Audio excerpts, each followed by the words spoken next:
Hey, what's up, everyone? Dan Carson here. Welcome back to the B.Y.O.B show. This is the first official show with the new title. So I'm excited to have everyone here today, talk about some things that I think are really important in the community. So part of building your own business is having partnerships across the board. It's customers, clients, other organizations, people that you know, like, and trust, that you like to have surrounded around you. Charity is a very important part of any business, and having a charitable effort that it goes along with what you're doing is always something that any organization should support. Businesses are successful and need to share in that success and share in the opportunity to spread the word about great organizations. So today we're going to talk about a charitable organization that I care a lot about. I've got a good friend who runs it. We met playing rugby together. So one point in time, I did play rugby for the Dallas Reds, the DRFC. Still love those guys. I've got some great relationships from it. Makes me smile every time I think about the days that we played rugby. My wife may not think the same thing, but I definitely loved the experience that I had, the relationships that I built, the unique people that I met. And this person that I have on the show today, his name is Brian Townsend. We met through that. I got to see this organization basically start, and his pup that helped him get this going. It's a great organization and an amazing thing. So I've got Brian Townsend here. He's from Triggers Toys to talk about what they do in the community, some of the things that we do together, and ways that you can leverage each other to help out and help spread the mission of the organizations that you support. So Brian, welcome to the show. I think you're going to be getting pulled up. Thanks, here in buddy. a second. How you doing? I'm here. I'm good, man. It's good to see you. Good to see you. We got to chat a little bit before the show, and you said that this is the easy part, getting to talk about the job you don't get paid for. Yeah. So it's the hardest job you don't get paid for. yeah. And I know that you've worked hard. So how many years has Triggers been around? I think we're going on 12 years, almost 13 years now. 13 will be in I guess next month will be almost 13 years. That's awesome. So it's been crazy. Yeah. So share the story. Like how did Triggers come about? How'd you get the idea? And talk about what you're doing in the community. So it's a long, confusing, convoluted story, but it really started back in 2008. I actually had lost my job in the recession. I'm in the spirits business and was in a job I didn't like and needed a change. And I wanted to change on many different levels, not only professionally, but personally as well. And I didn't know when I left my job that the housing market was going to crash and I was going to go 8 months without work. So I didn't really plan on that. So I probably wouldn't have quit my job if I had known that. But a lot of good came out of it. I spent a couple of months being out of work, enjoying life. I was loving every second of it. And then by the third month, I got really bored and started feeling sorry for myself. And interviewing for jobs left and right. And then, every time I would get through an interview, it would get shut down because they would lay people off. Decided that I was going to stop feeling sorry for myself. And I had always wanted to train my dog to be a therapy dog. And I had been doing that. I just wasn't sure what I was going to do with it. And this kind of allowed me to dedicate all my time to that. Got him certified through Baylor and through a few organizations that would allow him to visit hospitals. That's always something that I wanted to do. And I was like, well, I have all this time, let's do that. So I got him certified and went to my first visit in a children's hospital. It was actually in Grapevine at our children's house. And the first time I was there, I just sat in a chair and I had my dog Trigger. And we watched this little girl go through physical therapy, and she was crying the entire time. She was miserable the entire time. And the nurse is like, I don't know what to do. I'm going to have to go talk to her mom. She's not getting any better. It's been a year. And they were trying to do was just to get her to pick things up and put them down and pick things up and put her down. I mean, her hand, she had muscular dystrophy. And so I said, well, I had this bag of treats. Does she like dogs?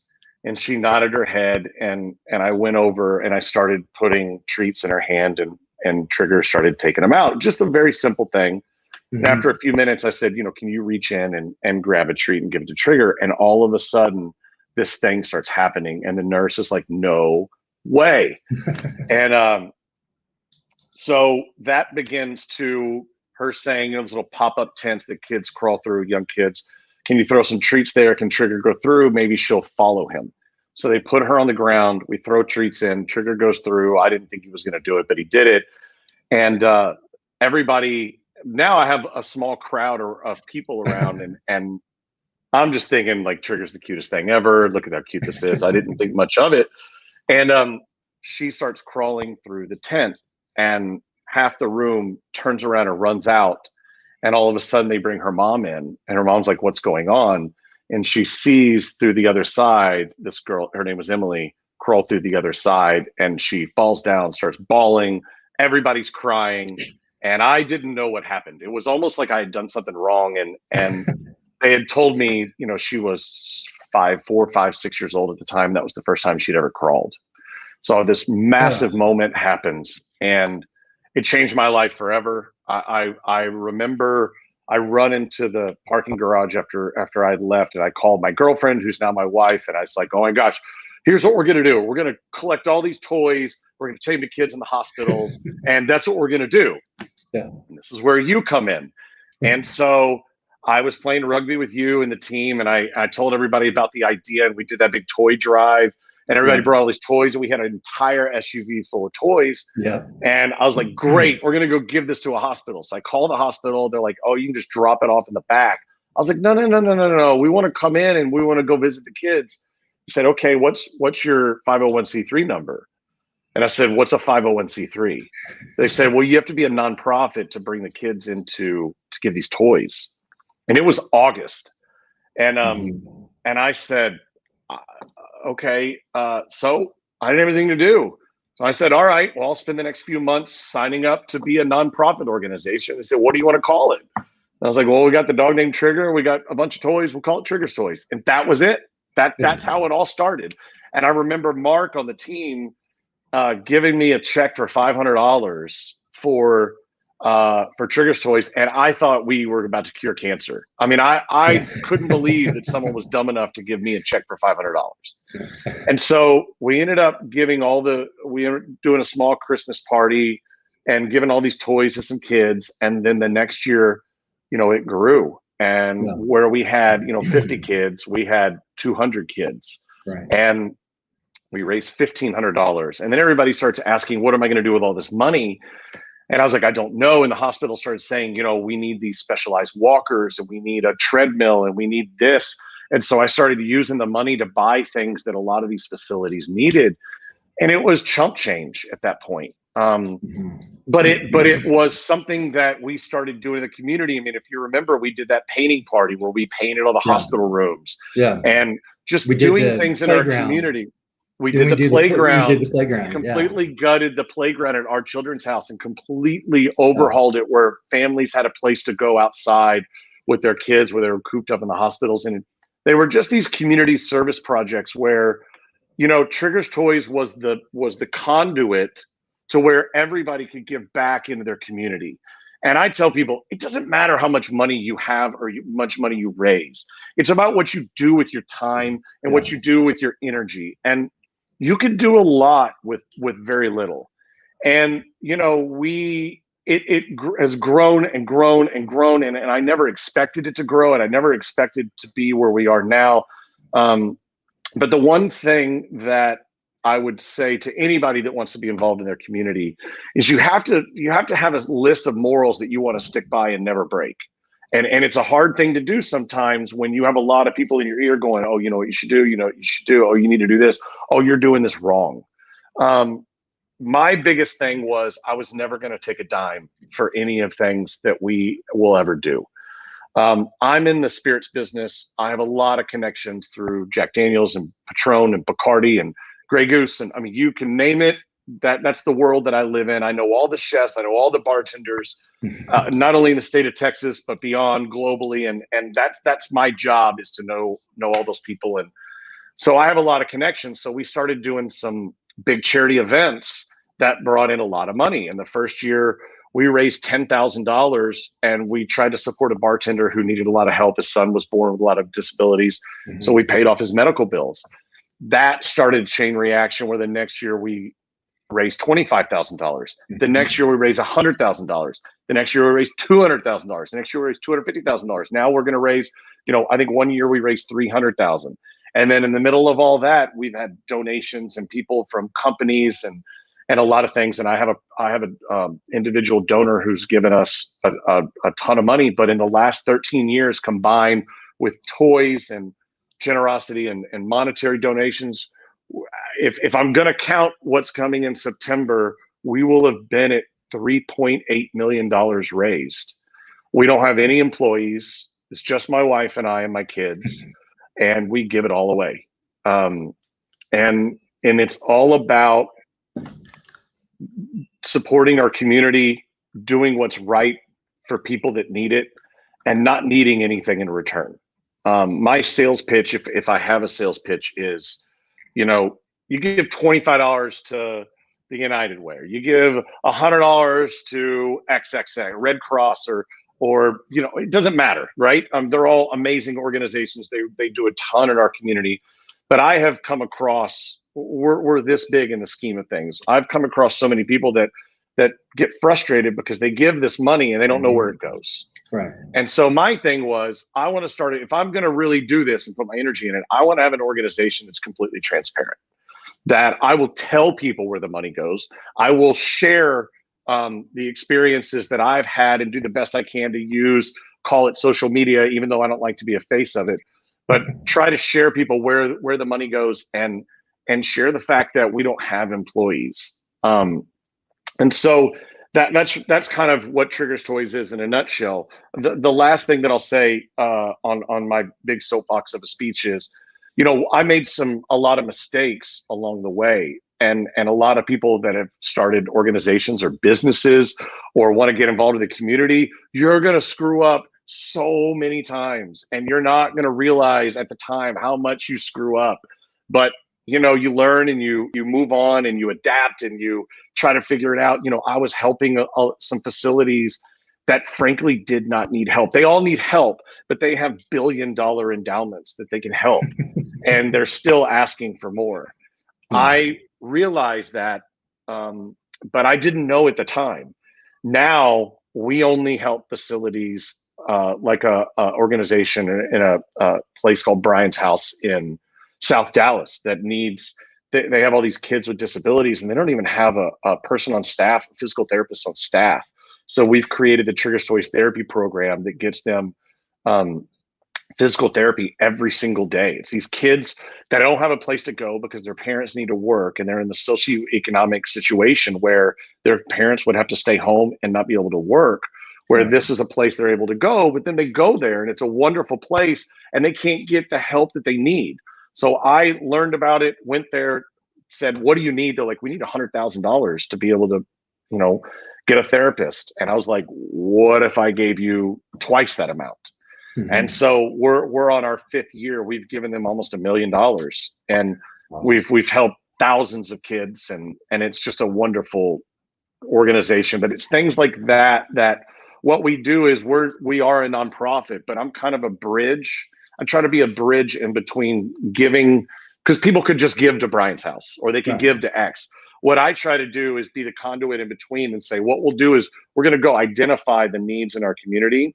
And then I'm going to set up a program inside of that our donors can help fund, and I can give them all the information, all the good that happened out of it and what we use the money for. So that's my big, long speech. It's amazing what you've done with what you started with. And I don't know how you tell that story and don't lose your stuff. I almost I've shed a lot of tears. Yeah. I mean, just hearing the first, it gives you chills hearing that story about Emily. And it's like the not knowing what you don't know, just like having that experience and then setting the tone of where it is today. I mean, because it's not really Triggers Toys anymore. It's not bringing toy. I mean, I don't know if that's any part of what you still do, but it's turned into where it's a fraction of it. Yeah. Yeah, that's a small piece, but now it's such a bigger deal. And it may not, and you say you're small potatoes, but I don't know many people that have been able to generate $3.8 million for charity. And the reason that it is because we're so, I say the word we, I never say the word I try, I'm on this podcast and I told you I was joking around. Like, I can't believe I'm on camera right now because I'm not dressed for it, but I never want to be the face of it because it's not about me. It's like so many people like you that help me get started along the way.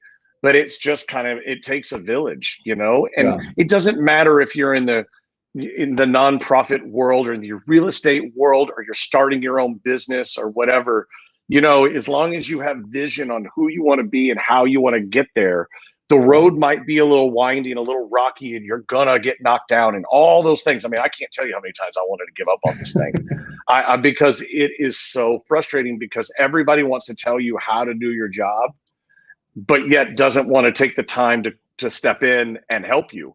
I didn't know what I was doing. I still don't know what I'm doing. Right. But the morals that I sat back with is I'm not going to take any money and I'm going to tell everybody what they're, I've gotten $1 checks before in the mail. $1. I've gotten $200,000 checks in the mail, and I've gotten $1 checks in the mail. And I can tell you that $1 check means more than the 200 grand. Yeah, because that means that it's worth enough to give anything. And that person may not have had that dollar to give, but that's what's so admirable and why I'm trying to do more to support you and the mission, support the Triggers Toys mission because of the impact that it has on a local basis. I mean, there's so many underserved communities. There's so much that we could be doing right here to make a difference. And you grind, you work at this. And the fact that you don't take a cent from it, that you're completely transparent about it, that the transparency is one of the number one things in any organization that can make a difference. And that makes people trust what the organization is doing, and the mission is actually being served.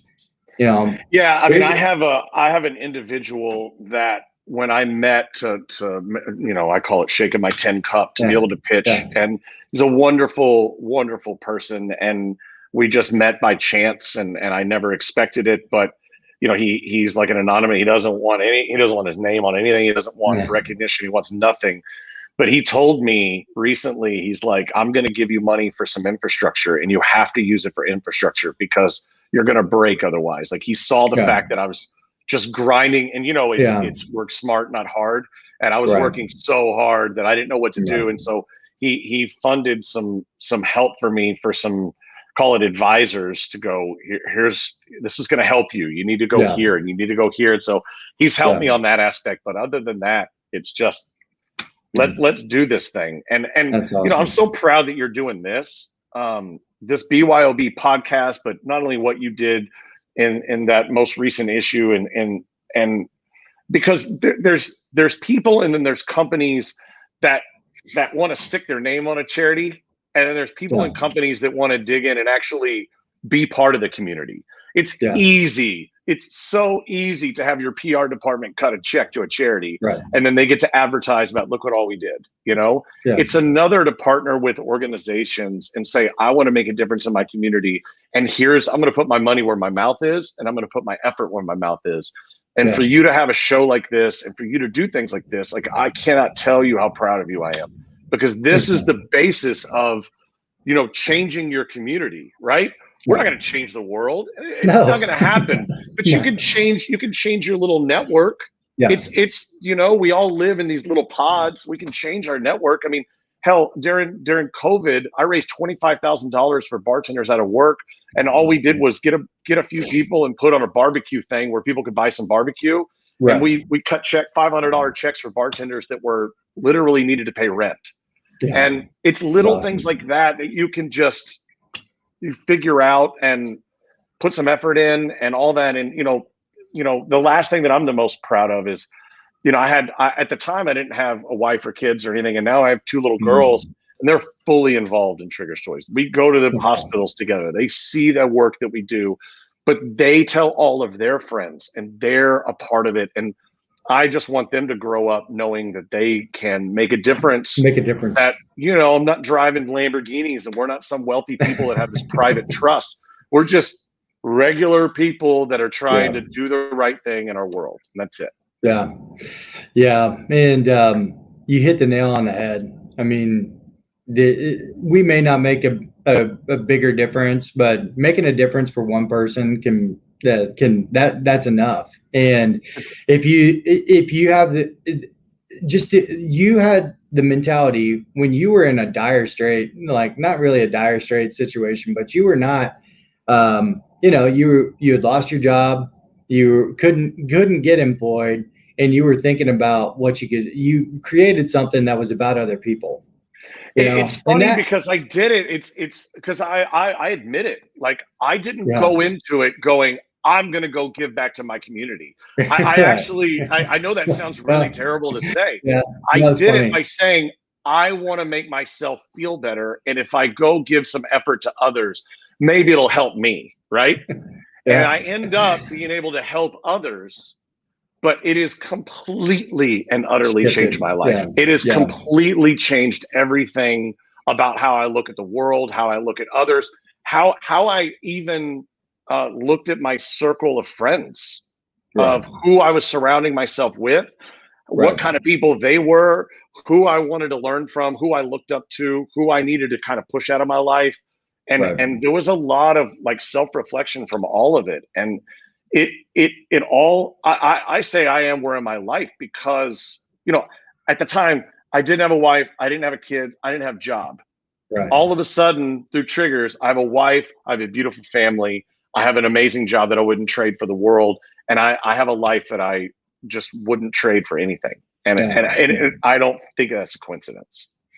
No. And, you are a blessed man, and know your wife, met your kids, and I love that you take them and have them involved. And you have my commitment that I'm going to bring Cade and Livy to something. My kids, bring it. And Jackie, Jackie pretty much since we started dating. So, and it's pretty awesome to see what you've done with this, and like you said, I'm doing what I feel like. I believe so much in it that I want to do everything I can to support you and the mission that you're doing, because I'm not creative enough or ballsy enough to go out and create my own. So the best thing I can do, Dan.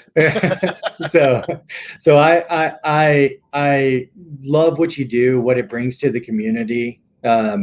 And because a lot of these kids, they wouldn't have the care, the facilities wouldn't have the people, and it's making a difference. And if I can, feature you in an ad in a magazine, have you on podcasts, we're doing a review push right now to where if somebody goes on and does a review on my website, then I'm going to make a donation to the organization on its behalf. What I care about is more people knowing about Triggers Toys and getting involved. It's not just from a monetary standpoint, but also like getting involved, because you don't have any employees. So if somebody can volunteer time, can put energy and effort in to help the organization, that's one less thing on your plate that could make a difference. And I want people to be as passionate about it as you are. And I love what you're doing. My big thing is it doesn't have to be with Triggers Toys. It can be whatever you love and you're passionate about. It could be you lost a loved one to cancer and you want to donate some time or whatever. Time is probably the biggest thing that you can give. There's plenty of people that go out and try to serve on Thanksgiving, and I'm not saying that that's not important, but that's kind of the only time that it's kind of like showing up to church on Christmas, and that's the only time you go. It's for me, donating your time and just being kind to others. I mean, take this. The next time you're driving around and you see a homeless person on the side of the road, give them money, give them food or whatever, do all that stuff. but maybe talk to them for 30 seconds. Ask them their story. Do something nice for them. Do something kind for them. And then right after that, you have that moment. See how the rest of your day goes. I guarantee you it changes your day, you know? And then multiply that over time and just see how the outlook on how you look at things, people, you know, nonprofits, giving away, giving time, you know, all of that. Just see how everything and how your outlook on life changes instead of going, guy's begging me for money. Like, well, he needs to just go get a job, you know? But we've all done it. We've all felt that way. We've all kind of said that to ourselves. We've all played like we don't see them when we're in our cars. But sometimes if you just like talk to them, hey man, you know, tell me what's going on. How can I help you? Yeah. You know, how'd you get here? What's the biggest need? What can I do to help? Yeah. You know, you know what? I'm gonna pull over here. I'm gonna get you some lunch. I'm gonna come give it to you. Tell me how you're doing. How I can help. You know, just a 5-minute conversation, 2-minute conversation. But that's just one tiny little example. Or if it's going to, you know, a homeless shelter and saying, how can I help? Like teach me more about what your organization is doing. Right. And so you're an empath, brother. You care, and the world needs more of that. I mean, with everything that's going on and where we are today, if we just started thinking about others before we think about ourselves, and like you said, time is our most valuable asset, because we all have an expiration date, and we only have so many minutes, so many seconds in our lifetimes. So when you donate time, you're giving your most valuable asset away. But if you're serving other people in that time, there's no better way you could be spending it. So that's a great message. It takes work. It sounds great, and it looks great, and you get to go on podcasts and talk about yourself and all great. Trust me, it's hard. It is hard. It's hard to find time. We're all busy. We're all busy people. We all have families. We all have stuff we got to do and go places. And we all have obligations to our friends and, you know, going to restaurants and doing all. I mean, we all are busy. But, you know, it's also a mindset. There's always time. There's always time for others. There is. It's just you have to make that. It's kind of like going to the gym or working out. You could make an excuse on why you don't want to go. I made one this morning. I didn't go to the. I got up. I got dressed. I was going to the gym. I was like, you know what? I got to do this podcast in a little while. And I got to do this. I don't have time. I totally had time to go. Right. But I think it all starts when giving back to your community. You're doing it. That's why you're having me on. I mean, it all starts with kindness and awareness and giving back and supporting the community that you live in. You know, I'm not trying to support all of Texas. I'm not trying to support all of Dallas. I'm just trying to support a small network of a couple of facilities that have maybe 50, 60 people in it each, and try to help them. And then from there, it'll expand and keep going. I got nominated. I don't know how I was. And I honestly, I wasn't even going to go. I got nominated for D Magazine for micro organization of the year. So I wasn't even small. I was micro. My friends had they had a field day with that. I'm sure. And so I was like, I'm not going to go. Not only am I not going to go, I'm not going to win, but I also don't want to just sit in a room with a bunch of people that aren't as like-minded as me. You know, I don't need to sit in a room with these giant organizations who, you know, are just need to take a photo in front of a thing. And my wife convinced me to go, and I went, and I could not have been more wrong. I actually sat at the table with Darren Woodson and some people from American Airlines, and Amazon was there. And it was funny because I'm like, since I have you all at one table, can I tell you a little bit about it? So I started pitching them, but we ended up not winning. But what was amazing about it was the stories that with the people that did win. Man, I could not have been. I don't know what was wrong with me and why I was so arrogant, thinking that it was going to be some, you know, ridiculous show off thing. I mean, there wasn't like a dry eye in the whole place the whole night. It was, I mean, it was Dallas's who's who. There was Hina Hosa, the superintendent, and Darren Woodson was there, and Amazon and American Airlines and all these banks. I mean, it was crazy. Like I didn't deserve to be in the room, and I left there with a whole new aspect and and outlook going, man, there are some wonderful people in this world. We just don't know about them, you know? So. Well, you're included in that. You are deserving. I know the grind. It's a long road to, nothing good, nothing great ever comes easy. And, so you have a great organization, you have a great mission, and you do deserve to be in that room because you're making a difference, man. So, I always say I didn't deserve to be in the room. I don't even think I deserve to be in the parking lot. But you know what? Sometimes you just got to take it. Like, I'll take it. Yeah. I was terrified if we actually won what I was going to say. But because, as you know, I'm a little long-winded. But, I got to turn it back on you, man. I mean, this is your thing that you're doing. This is your way to give back. Yeah. This is bringing people together, encouraging people to watch and listen to stories. And I'm sure you have more people before me and after me that are going to share their stories. This is your thing. And I'm so proud of you and you doing that ad for me. I mean, I blasted it everywhere and I can't thank you enough for that. It was unexpected. And, just continue to do what you do. This is your conduit, and encourage other people to do what they do. And, the kids are welcome, during Christmas. We're going to go all the toys. They're 100% in. We're in 100%. And anything you need anytime, call me anytime. And anybody that wants to get involved or just advice on how to get involved in your community, the first step is deciding what you want to do and the area you want to go. Mm-hmm. The next step is taking that first step and saying, okay, I'm going to do this. And I'm going to figure it out as I go. So it's awesome. Yeah, man, I can't tell you, it's, seeing where everything's gone over the years and seeing you get to where it is. It's epic, man. You're making a huge difference. It's been pretty cool. You're one of the few people that saw it from the beginning. Yeah. I'm just going, what are we doing? This is nuts.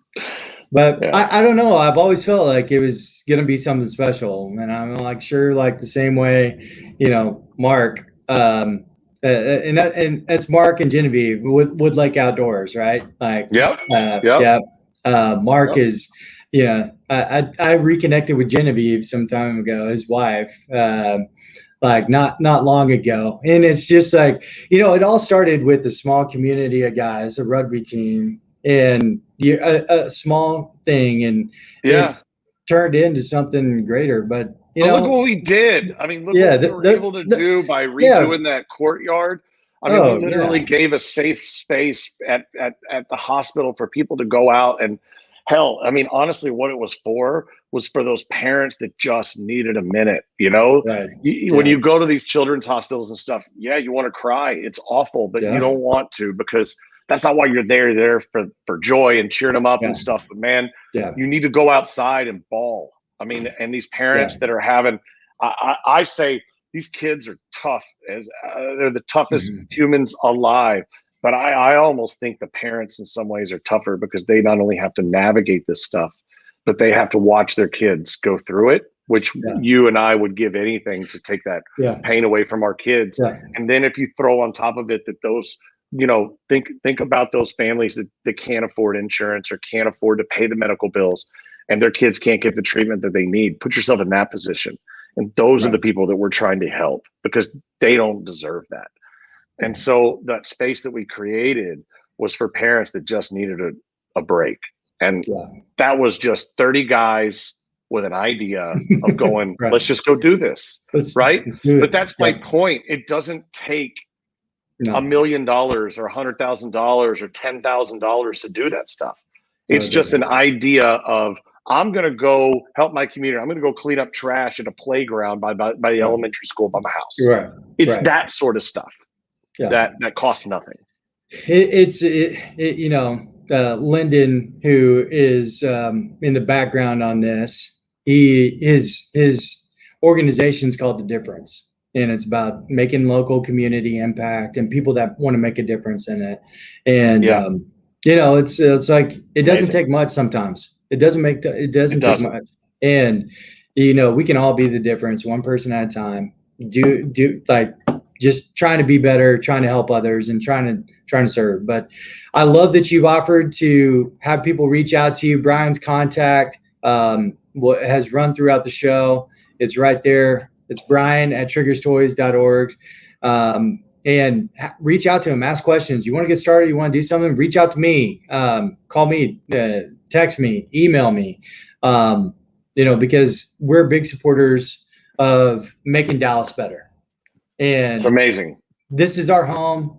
This is like the DFW Metroplex is, in my opinion, the greatest area to live in the world.